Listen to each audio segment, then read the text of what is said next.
Hello students, keep studying. पढ़ते रहो, रुको नहीं, पढ़ते रहो। कितने भी बड़े हो जाओ, पढ़ते रहो, सीखते रहो, बढ़ते रहो। स्टूडेंट्स, एक सेशन कंप्लीट होने को है और आप सभी नए सेशन की ओर अग्रसर हो रहे हो। कुछ कमियां रहीं, कुछ गलतियां हुई, रिजल्ट्स में हमने डांट सुना, लेकिन बच्चों, इन कमियों को दूर करना, अंदर ही अंदर एक फर्स्ट करने की, अच्छा नंबर लाने की जिज्ञासा आप सभी के मन में है।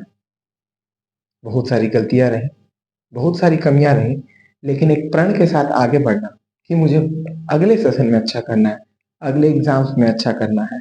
रिजल्ट के दिन हम सभी ही प्रण लेते हैं, पर पता नहीं क्यों क्या हो जाता है, ये मोटिवेशन एक दो दिन के लिए ही सीमित रह जाता है। आज का एक छोटा सा प्यारा सा डिस्कशन होगा, जहाँ पे हम लोग जानेंगे कि ये मोटिवेशन दो तीन दिन का ही क्यों रहता है, घंटों का ही क्यों रहता है, उसके बाद वापस हम नॉर्मल क्यों हो जाते हैं। पता है ऐसा क्यों होता है? It is due to the lack of discipline. जहां कहीं आपको मोटिवेशन मिलता है, उस मोटिवेशन को हम डिसिप्लिन में कन्वर्ट नहीं करते। इसी कारणवश वो मोटिवेशन घंटे दो घंटे या एक दो दो दिन के लिए रह जाता है। मोटिवेशन को डिसिप्लिन में कन्वर्ट करना, हमने जो प्रण लिया है उस प्रण को कंप्लीट करना, प्रण लेने के बाद अपने आप को एक मशीन की तरह उस पर लग जाना, काम करना, मन इधर भागे मन उधर भागे, वापस खींच के लाना और काम करना, मन ना लगे फिर भी काम करना, तब जाके बच्चों रिजल्ट स्कोर होता है। इस नए सेशन में आप सभी का यही प्रण है कि हम अच्छा करें, हम बेहतर हो। तो आज एक छोटा सा प्यारा सा डिस्कशन में यही होगा, हम लोग यही डिस्कस करेंगे कि कैसे अपने आप को इम्प्रूव किया जाए। बच्चों, इम्प्रूवमेंट एक दिन 24 घंटे हफ्ते दिन में नहीं होता, ये सालों की मेहनत लगती है और पर डे मेहनत लगती है। आपने एक सोल्जर को देखा है, एक सोल्जर काफी मजबूत होता है, दृढ़ निश्चयी होता है। आखिर ये सैनिक इतने दृढ़ निश्चय कैसे होते हैं? उनको इनकी ट्रेनिंग मिलती है और उस ट्रेनिंग में वो जी जान लगाते हैं, अपने आप को अपनी लिमिट्स तक लेके जाते हैं और अपनी लिमिट्स को बढ़ाते हैं। हम कैसे करेंगे? हम छोटे बच्चे हैं, आप सभी छोटे बच्चे हैं, तो छोटे बच्चे इन डिसिप्लिन को अपने अंदर कैसे लेके आए? इसके लिए आपको लड़ना होगा। पता है किससे? खुद से। आपको इम्प्रूव करना होगा। पता है किसके कंपैरिजन में? खुद के कंपैरिजन में। आपको वर्क करना होगा, एक दिन नहीं, दो दिन नहीं, हर दिन छोटा छोटा ब्रेक लेना होगा और उस ब्रेक को कंट्रोल करना होगा कि वो ब्रेक एक्सटेंड ना हो जाए। और अब आप सभी इतने तो मैच्योर हो ही कि आप सभी बातों को समझ पाओ कि क्या सही है क्या गलत, और अपने मन को कंट्रोल करो। मोबाइल फोन से, जो कि आज के डेट में बहुत बड़ा डिस्ट्रैक्शन, उस डिस्ट्रैक्शन से अपने आप को दूर करो।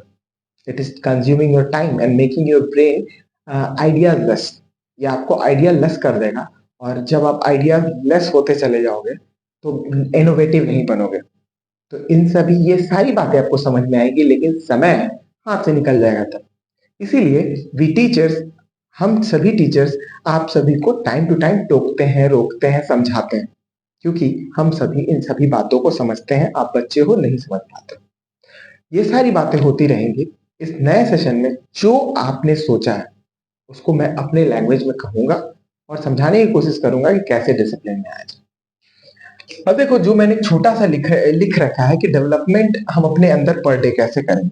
तो स्टूडेंट्स, इसके लिए अगर आप अपने बारे में कभी सोचोगे तो आप क्या करते हो? आप सबसे पहले एक प्रॉपर रूटीन बनाने के लिए जाते हो, लेकिन वो रूटीन अगेन फेल हो जाता है। उस रूटीन पे हम वर्क नहीं कर पाते हैं।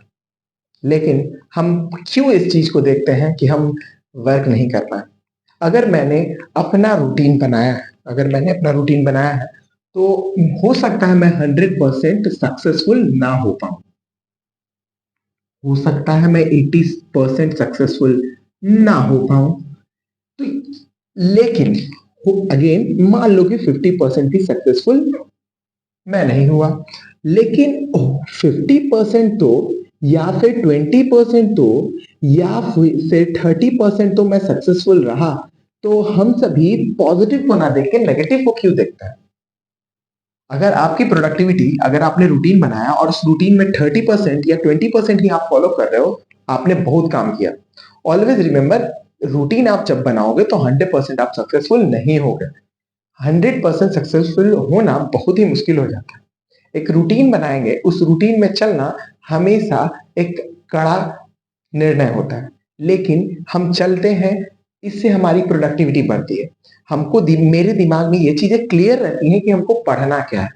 हम अपनी प्रायोरिटी फिक्स कर पाते हैं कि क्या चीजें हमको पहले करनी है और क्या चीजें हमको बाद में करनी है। जिंदगी में काम बहुत सारे होंगे, लेकिन वर्क मैनेजमेंट हमको आना चाहिए। क्या काम पहले करना है, क्या काम बाद में करना है, क्या काम पर डे करना है, ताकि हम पीछे ना हो, ये इंपॉर्टेंट है। इन सभी के साथ रूटीन तो बनाना है, और उस रूटीन में हम जितना भी परसेंट सक्सेसफुल हो पा रहे हैं, उस पॉजिटिव को देखेंगे, नेगेटिव को इग्नोर करेंगे। धीरे धीरे ये परसेंटेज 20% 30% में कन्वर्ट होगा, 30% 50% में कन्वर्ट होगा, 50% 60% में कन्वर्ट होगा, और धीरे धीरे हम काफी इंप्रूव कर जाएंगे। नेगेटिविटी थोड़ी बहुत हर जगह पे रहेगी। इस बात का बिल्कुल ख्याल रखना है कि हमको पर डे वर्क करना है। ये जो रूटीन बनाते हैं हम, ये एक रूटीन हम फिक्स नहीं कर सकते हैं, इसको अपडेट करना होगा। Update in the sense, mobile के एप्स जो है या फिर खुद मोबाइल अपडेट होते रहता है समय के साथ। तो समय के साथ आपको रूटीन में पर डे चेंजेस लाने हैं। सोने से पहले जब हम सोते हैं, सोने को जाने को होता है, उसके पहले हमें कम से कम 1-2 घंटे पहले तो पहले मोबाइल छोड़ देना चाहिए, जिससे आप अपने बारे में सोचते हो। हमारी टीचर्स आत्मचिंतन के बारे में सिखाते थे कि बैठ के ध्यान करके अपने बारे में सोचो कि हमें क्या करना है, हमारा दिन कैसा गया, और डायरी एंट्री वगैरह कराते थे हमें, जिससे हमें पता चलता था कि हमने क्या-क्या किया दिन भर, कितना समय बर्बाद किया, कितना समय यूज़ किया। इसीलिए मेरा भी सजेशन ये है कि सोने से कम 2 घंटे, 1.5 घंटे पहले मोबाइल टच ना करें, और उस समय पढ़ाई करें, और पढ़ने के बाद सोएं, दिमाग आपका बहुत एक्टिव रहेगा। और सोने से पहले एक रूटीन बना लें, कल क्या करना है। अगेन अगले दिन, अगले रात सोने से पहले फिर रूटीन बना लें कि अगले डे क्या करना है। पर डे आप रूटीन मैनेज कीजिए, जिस तरीके से आप हर रात बुक्स कॉपी अरेंज करते हैं कि हमको कल कौन-सा बुक, कौन-सा कॉपी लेके जाना है, रूटीन अरेंज करते हैं, उसी तरीके से अपने वर्क को मैनेज कीजिए। पर डे लिखिए, छोटी-सी डायरी बनाइए, उसमें इन सभी चीज़ों को मेंशन कीजिए, ठीक है? जिससे आप काफ़ी प्रोडक्टिव हो जाइएगा। पर डे काम कीजिएगा, काफ़ी आगे बढ़िएगा। आपको खुद एक्सपीरियंस होगा जब आप 1-2 महीने इसको फॉलो करिएगा।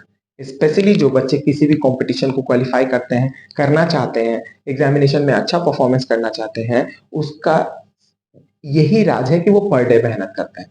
अचानक एग्ज़ाम आ जाने से पहले, हम एग्ज़ाम आ गया और एग्ज़ाम में के 1 महीने पहले रात तक जाग-जाग के पढ़ रहे हैं, 2-2 3-3 बजे तक जाग रहे हैं। बच्चों, आप ये फ़ॉल्स है, ये कंप्लीट गलत चीज़ है कि आपको रात-रात भर पढ़ना है। ऐसा बिल्कुल नहीं करना बच्चों, थोड़ा-थोड़ा 3-3 4-4 घंटे, 5-5 घंटे अपने आप को इम्प्रूव करते-करते 6-6 घंटे अगर आप डेली पढ़ते हैं, तो एग्ज़ाम के समय आपका लोड बिल्कुल नहीं रहेगा और आप आगे बढ़ पाओगे।